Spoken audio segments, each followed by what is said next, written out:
What's up, everybody? It's Luke James, not the singer.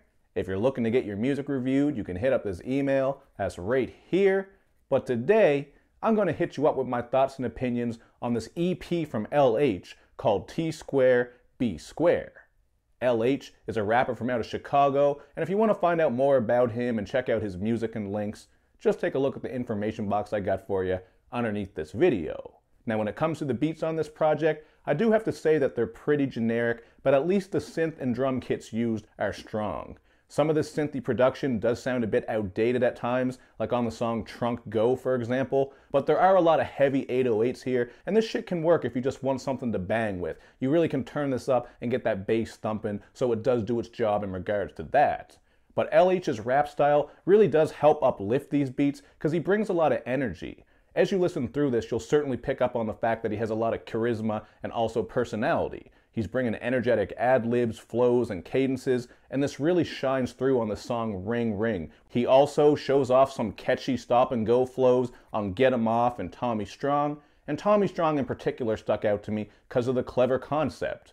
On the hook, he's saying that you ain't got no work like Tommy Strong, and if you're not familiar with who Tommy Strong is, it's Tommy from Martin, one of the most classic sitcoms of the 90s, and Tommy was a character who apparently had a job, but nobody knew what he was doing.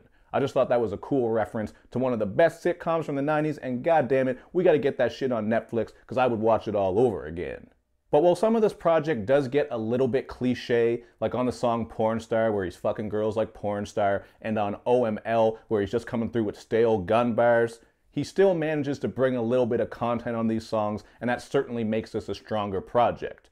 For example, the song Just Another Day has him spitting about his daily routine, just getting up, smoking his joints, and getting in his car, and yet he also manages to tie in some social commentary, just about how there's death and violence around him. I just thought it was an interesting take because in the midst of all this chaos and terrible shit going on, he still is maintaining and going about his life, and I think that's something that's true for a lot of people. There's actually one line in particular that struck me when he raps about how one of his neighbors got shot when just a week or two ago, that same neighbor had to attend his brother's funeral. I thought that was an interesting idea, and he really does keep your attention when he's bringing that type of content. Then, on the song Runnin, he raps about how he's just running his money up, and at first that seems kind of simple, like he's not going to get into any detail. But he actually starts to touch on the fact that he's come from a lot of poverty, he's dealt with a lot of things throughout his life, and now he's just trying to get him and his family right.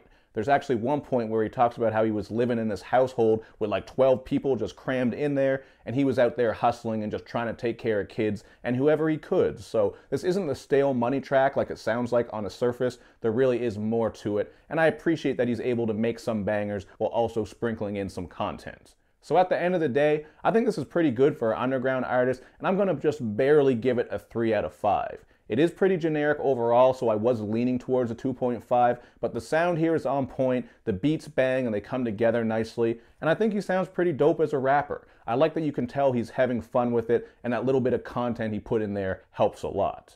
On the flip side though, if he wants to stick out and leave a mark and have any type of longevity, he's really going to have to mix that production up a bit and maybe flesh his ideas out a bit more. I think topically he could go a bit deeper and really let us know more about him. But in particular, the song I Miss You was probably the most stunning track in regards to that, because here he's just speaking about people that he's lost and how he's just wallowing in his loneliness. So that was a pretty cool track for what it was. Certainly one of the softer tracks on here and not this heavy-ass banger.